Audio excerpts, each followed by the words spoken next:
The CBS sports guys, Matt Norlander, Gary Parish, were doing their Big Ten season preview episode. You can go find it, cbssports.com, where you find all things Norlander and Parish.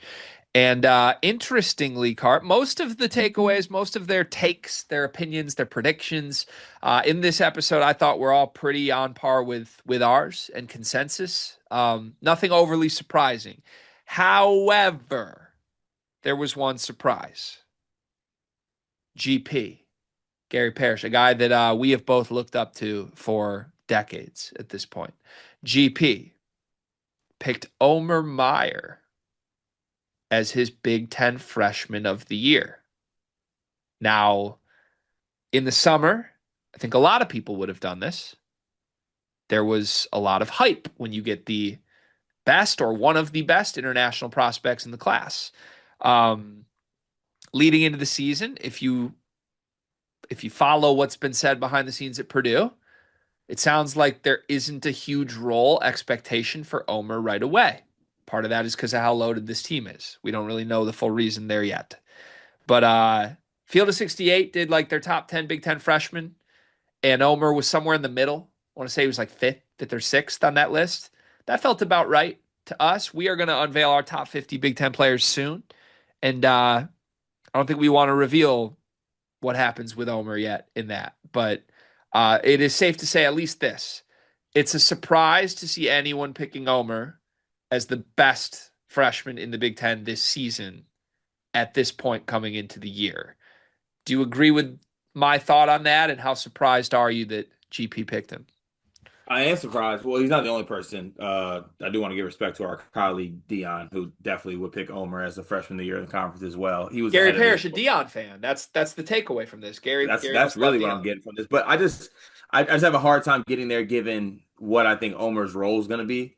That he would have enough of an impact in that role to be the freshman of the year over somebody who I think would be playing major minutes in a major role, and I think will be far better statistically probably than what Omer's going to do for this team. Because I think right now it's hard not to look past that. Everything that we're hearing and seeing is that it looks like a 2-year plan with Omer. Like Omer's backup one this year, starting one next year, and he's on every sophomore breakout list.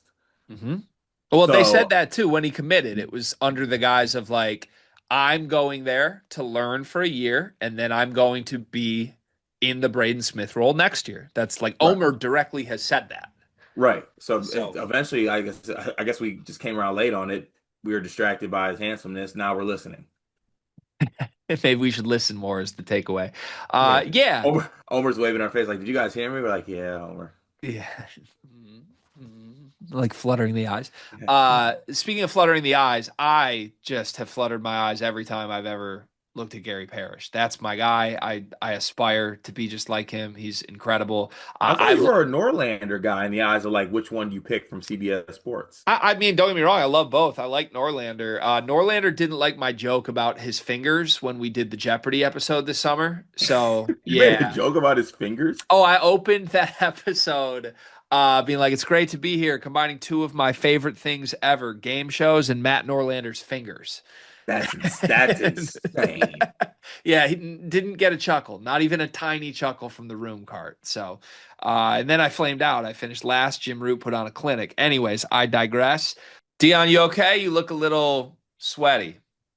So every August, September, my air conditioning breaks, and there's just nothing I can do about it.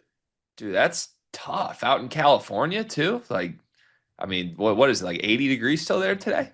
Today's gonna be like 85, 90, but like peak summer, it gets like 110. My AC just doesn't ever hold up. I mean, it sounds like it's a bummer that you can't take advantage of Duncan Mechanical Solutions because Duncan Mechanical Solutions is an HVAC company based in Angola, servicing the tri-state area, bringing commercial quality to the residential world with excellent customer service. You heard us talk about Duncan Mechanical last summer. If you need heating or air conditioning, kitchen or bath remodeling, or all of the above, Duncan Mechanical is the place to go in the Midwest. Go to DuncanMechanicalSolutions.com to take advantage and make sure you don't wind up like Dion. Who would have known, Cart? I've looked up to Gary Parrish my entire life, and Gary Parrish has looked up to Dion Hill Ford. That's crazy. I get because the only person that's been propagating Omer to this level is our guy, that boy D Hill. Uh, on a serious note, I don't think Omer's going to win Big Ten Freshman of the Year. I think he's in the mix. I think it's not a crazy pick. I think the guy I would pick is probably Hans Steinbach, who Hmm. also was incredible in the FIBA World Cup. And if you just listen to how Danny Sprinkle's talking about him, it's a lot different than what Purdue's expecting from Omer right away. Like, it's not, oh, there's an adjustment curve. It's this guy can play every position. Like there's just a different level. And sometimes offseason hype doesn't come to fruition. I'm willing to wait and see with both of these guys. But I do think at minimum it's a little misguided to put that type of expectation on Omer when, per reports, he's not even a serious candidate to start for Purdue. I don't Hmm. think we should hold him to Big Ten Freshman of the Year standard here. I would like to add this though. This speaks to something I think we've felt strongly about. The rest of the world, the broader college basketball landscape, is a lot higher on Omer Mayer than it seems like Purdue sources are. And I'm not saying the people who aren't at Purdue practices know more about Purdue or know what's better for Purdue than Purdue. But there is a gap between how we and everyone at the national level believes Omer is and what Purdue seems to be framing Omer as. Like Purdue people believe, he's an option, but CJ and Jakari. Anyone nationally would be like Omer's better than those guys. Hmm. Now, if Painter does something else, we'll adjust. But like that's just I just want to reframe that because we're not crazy for that. Everyone that has watched Omer just believes he's way better than the other guards, other than Right. Braden. And that's not what any Purdue source will tell you right now. So So who's right? we don't know. I I want to. don't think GP is right. I don't think Omer will win freshman of the year.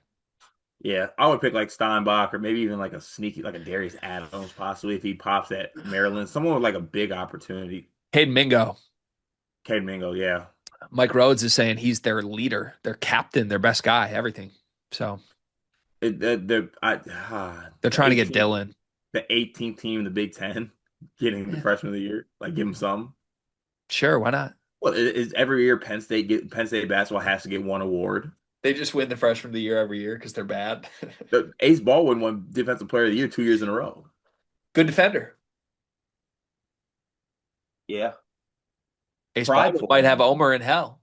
prideful one, Very prideful. very prideful.